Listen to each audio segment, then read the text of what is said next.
Microsoft is rocking and rolling, and they've got some good things going on. This was actually surprising to hear, and I'm sure you guys will probably feel the same way. You know, these things are always kind of interesting when you hear actual news and things like that that come out, and I'm sure that people are going to be excited by this. I mean, to me, it's something that Microsoft probably should have talked up a little bit more, but I can understand possibly why they didn't, especially because the PS5 Pro and Sony was doing a good job of announcing that and kind of talking about that. You know, I guess really kind of just makes you wonder about what's going on. So, you know, again, we'll have to see how this kind of works out, but still interesting nonetheless. And, you know, very cool to see how Microsoft is kind of handling things with the new Xboxes and things like that. You know, is it good? Is it bad? Who knows, right? But hey, we're going to get into it. Should be a fun video. So make sure you guys slap the like button and subscribe if you haven't already done so. I do daily gaming content. It's really kind of critical that you guys like the videos and stuff.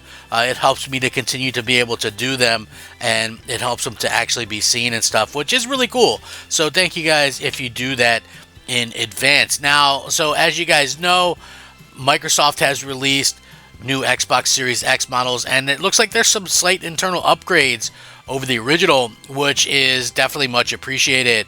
The newly released Xbox Series X models reportedly include an unannounced slight internal upgrade.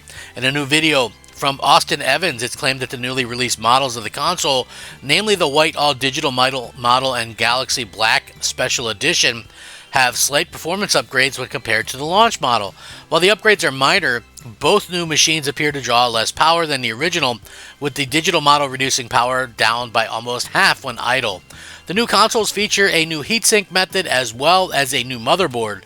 The new Xbox Series X consoles are now also slightly lighter.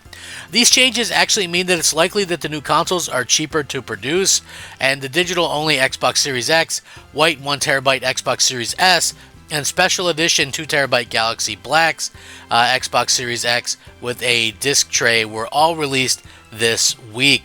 The consoles are available online at Microsoft retail locations as well as other places like Walmart, which accidentally kind of leaked things a little bit earlier as well. So now that people have these things on hand, they're on sale in some regions, and some places, even like Windows Central, had the opportunity to go hands-on with at least one of them.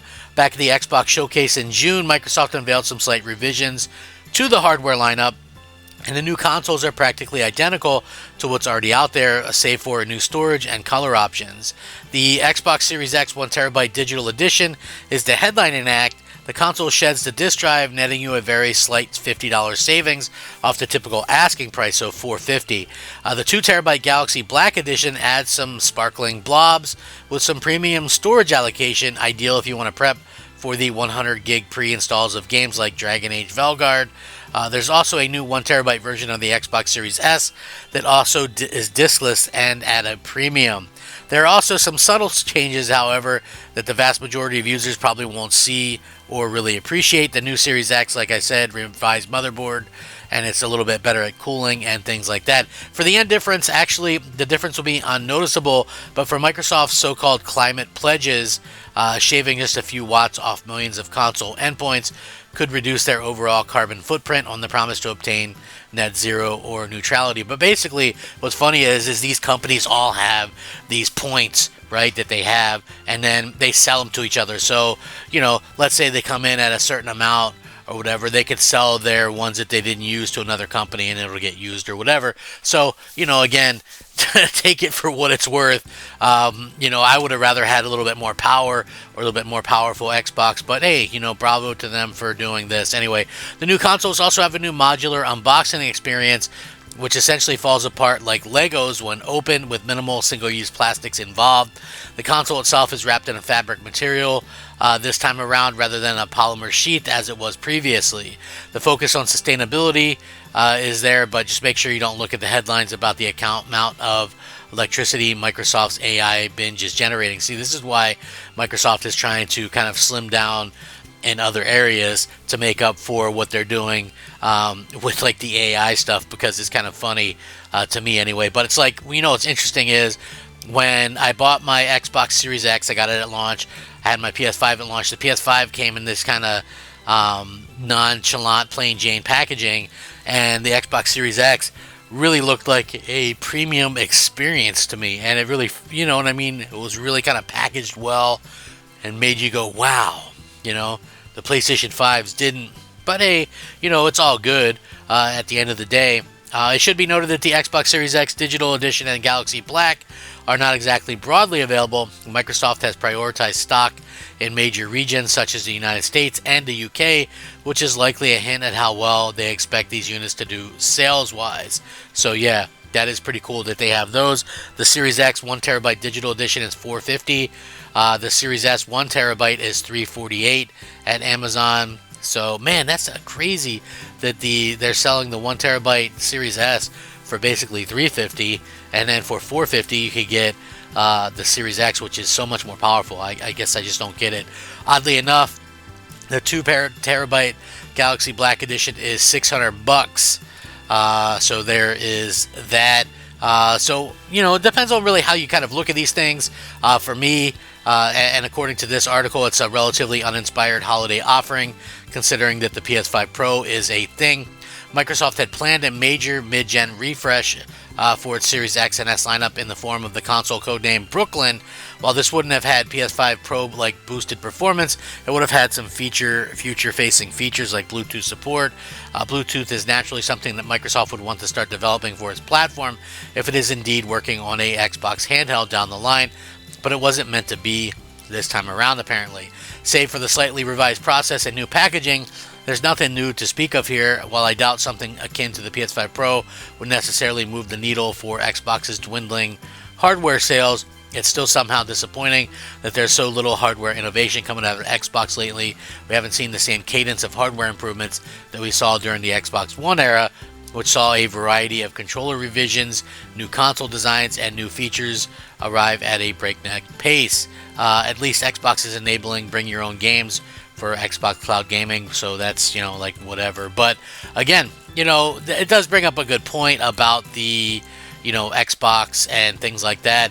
If you guys remember, so like the Xbox One came out in 2013, late 2013. 2016, they had the Xbox One S, and then 2017, the Xbox One X. So considering how that went, and those are two vastly different designs compared to the original Xbox One, like the VCR box.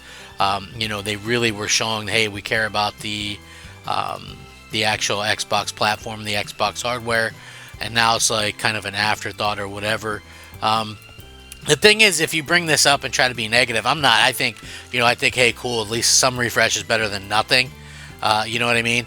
But for me, when I look at this, I just look at it and I go, okay, well, you know, they could have done so much more, you know, like the haptic controller that was rumored to be in the works and things like that. I think that would have been spectacular, but I guess that wasn't meant to be either. So, you know, we'll see what happens. Like I said, you know, anything can happen at this particular juncture. It really just kind of depends on what Microsoft wants to do in the future. But, you know, hopefully it still involves the actual Xbox itself, because, you know, I feel like that's the all important part when it comes down to it. So it is nice to see that this is like something that actually has some kind of improvements, even though it might not be the level of improvements that, you know, a lot of us were kind of hoping for. It's still, you know, something is better than nothing, and these are available right now. So if you guys were interested in kind of picking them up or whatever, you know, I think that it would be, you know, pretty amazing to kind of pick these up, you know what I mean? And again, we're getting slightly better, you know, consoles and things like that. There are some things in there that are at least a little bit better.